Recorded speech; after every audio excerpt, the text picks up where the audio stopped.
Yo, what is up everyone? This is OJ over here from PlayerEssence and welcome to another Nintendo Switch video, guys. And I'm all switched up for this video because you guys have been asking for this. You've been saying like, hey, what are your concerns? I know you've been mentioning them here and there, kind of sprinkling it in and out of the videos that you've been doing since the Nintendo Switch has been revealed. So I wanted to make a video for you guys. Some of the concerns that I have, some of the things that I'm hyped for, and kind of a little contest at the end that's going to have you guys get involved. So stick around to the very end of the video. So let's go ahead and jump right in. The Nintendo Switch was announced a couple days ago to a lot of hype. People are really excited about this device because not only will you be able to play it at home like straight up like a normal home console, but you'll also be able to take it on the go, maybe with some trash battery life, but still be able to play fully fledged console games on the go. But it really is a switch of things. It's really turning what you thought about a console on its head, and it's really just providing something that a lot of people are super excited about and far more buzz than the Wii U. Whereas with the Wii U, people were confused, we didn't know what it was. This is a much cleaner, much better reveal in a nice 3-minute trailer. We still need more details on there, but I'm going to get into some of my concerns that I have with it first. So I think this is the big one, guys. Power of the system. Obviously, this is not going to be a PS4 Pro. This is not going to be a Scorpio. This is not even going to be a PS4 from what we know right now. Now, there's been some rumors floating around and some buzz here and there, like, hey, the dock and what Nintendo could do with the SCD in the future. And I don't doubt that's going to happen. But as far as the base package that we're getting at this point, I think it's safe to say that it's underneath the Xbox One, maybe slightly better, like with the CPU and a couple other things. But yeah, the power of the system is going to be a little bit of a concern to me, and I think to third-party developers as well, just because some games just might not be able to run on there with what they're trying to do, and they're going to have to make a lot of alterations and things, especially to the newest games coming out using the newest tech. So I'm a little concerned about overall the power of the system, but we still have to wait and see. I think Nintendo knows that their system is going to be outdated very quickly, so I think they have some type of plan in the future, but they're just not revealing it at this point because obviously you can't have a system at this power, at least what the rumors are saying or what people are saying that it is. You can't have that for 3, 4, 5 years from now, obviously. So I think Nintendo has a plan, but we just have to wait and see, but the power is a concern to me. The next thing that I want to talk about is a threefold type of deal: online play, system features, and functionality. Like, these are the things over anything, like seriously, over power, over anything that Nintendo just needs to nail. Like, I am so concerned about this because Nintendo has never been good in online play. Nintendo has never been good in system features. The Wii U was atrocious. Like, that is probably one of the worst.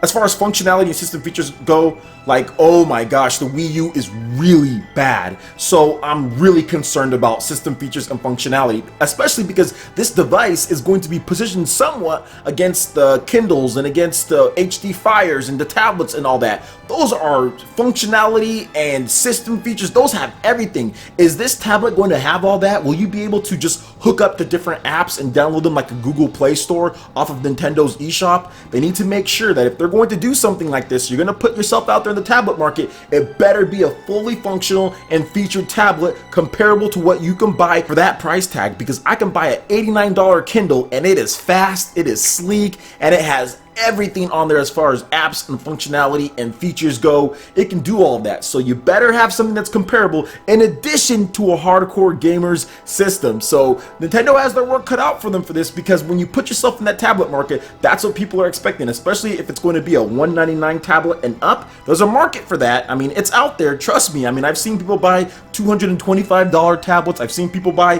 iPads and all that. I mean, iPad minis, those are all more than that. But Nintendo needs to make sure that it's fully featured and functional and can operate just like those ones, or they're going to have some troubles going forward in the future. Next is third-party support. This is something that's going to be big. It's always going to be a concern for everyone out there, and it kind of ties hand in hand with the power. The third-party support is not going to be what Xbox and PlayStation get and PC. It's just not. You know why it's not? Because it's Nintendo. Because it's Nintendo and it's just not, and they do things a little differently. Now, there is some good, which I'll talk about in my hyped, what I'm hyped for, but yes, the third-party support is a concern of mine just because it's not like every single developer is pledging support. We know Mass Effect Andromeda is not coming to the Nintendo Switch, as well as a couple other games from developers. Gearbox is not on board, which some people might see that as a good thing, but still, less games overall. I like Borderlands. So the next Borderlands game, it might not come to the Nintendo Switch, so that's one thing that is a concern to a lot of people out there. Next, and probably the most least of my concerns, is battery life, because some people are like, oh, the battery life is so trash, it's going to be like 3 hours, and yes, it's going to have trash battery life playing these high-end fidelity games. You're not going to get amazing battery life when you're playing these games in HD like that. It's just not going to happen. It's not going to be like a Kindle where you're going to have battery life of 12 hours, you know, or 8 hours. It's just not. You're not going to get that with these high fidelity games. It's a home console first and foremost. This was a quotations from Nintendo themselves. They said this is a home console first and foremost. You know why it's a home console first and foremost? Because of that trash battery life, and it's probably going to downclock itself. It's just not going to run as good. It's going to run okay for the portable mode, but downscale the resolution and stuff. So battery life is going to be bad, and it's a little bit of concern. And really, what the concern is to me is if I forget to charge it, and then I need to take it out somewhere if I'm going somewhere, and I'm like, oh crap, I didn't charge it. It only lasts 3 hours, and half of the battery's already gone. It's only going to last for this much. So that's my only that's my only concern. But maybe there'll be like a high fidelity battery pack you can get or something. But it's not a huge concern of mine. Next, and my last concern, is the rate of first-party titles. And look here, guys, I understand third-party developers need to sell their games. Nintendo needs to make sure that they help promote their games. But yo, I'm concerned that Nintendo is going to give them that opportunity, and then we're not going to get like the best quality ports, or people just aren't going to buy those games because Nintendo isn't releasing enough of their games. Hey, look, Nintendo, release your games. I don't care if you release 2 games a month. Look, you've got everyone looking at you. You got all of your developers saying, okay, we got games on this, right? Because you're going to be able to have Pokemon, which the Pokemon company already said that they're going to be supporting the Nintendo Switch. You're going to have Fire Emblem Intelligent Systems on there. You have the Xenoblade team, okay, Monolith Soft. You have all these developers now not having to split their resources from here and there, like the Wii U and Nintendo 3DS. Release the games. Don't take your time. Don't wait for third parties. Release your games, as in like 1 game minimum a month. Now that you have all these developers freed up, please, proof is in the pudding now, because you did that with the Nintendo 3DS, putting throw games. Now it's time to actually make more than HD, okay? Because the Nintendo 3DS sub HD games look like trash, but play great, right? Okay, time to throw that away. All these handheld developers, all these people that have been making these smaller games, it's time to make some HD games, make them look good. Let us play it on the road, let us play it at home. So I'm just a little concerned. I'm a little concerned about the rate of the first party, and Nintendo trying to say, oh, well, we're going to wait on games, but no, release your games when you can. But enough of my concerns. Let's go ahead and move on to what I am hyped for. And contrast to the thing that I was last kind of concerned about, I'm hyped about the amount of first party titles, okay? Nintendo wants to do this type of device. How many first party titles can you release? What are we going to see? Finally, stuff like Fire Emblem going to be on the home console portion.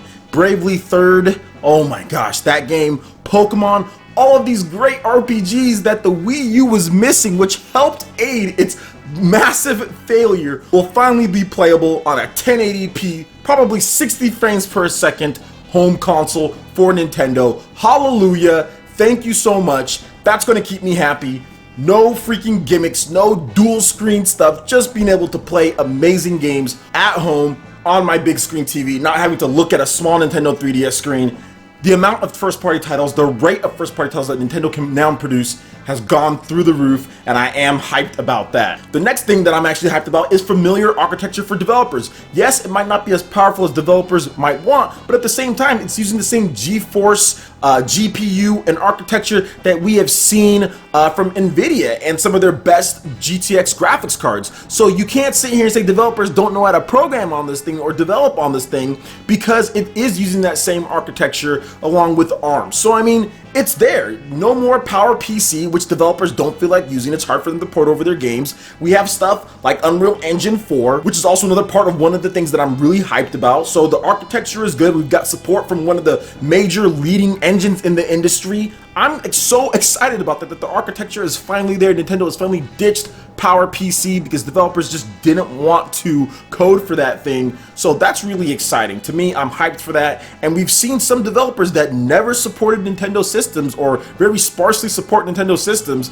developers like Bethesda, hey, they're on board at least for right now, and we have From Software. Yo, that's pretty cool too. So those are the type of developers that the Nintendo Switch, because of this architectural change, are attracting to their system, at least maybe to test it out to see if there's a market for their games. Hey, I'll take a try than nothing at all, which was the Wii U, where literally like last time, like when they announced the Wii U, From Software was like, we'll never support that, and Bethesda was like, no, don't come at us with this system, you don't even talk to us. Well, looks like they talked to them this time, and looks like From Software isn't laughing at Nintendo at this point. So good stuff there, and that all goes into the architecture and the support of Unreal Engine 4 and stuff like that. So really cool on that end. And the next thing that I'm really hyped for, it's a twofold thing.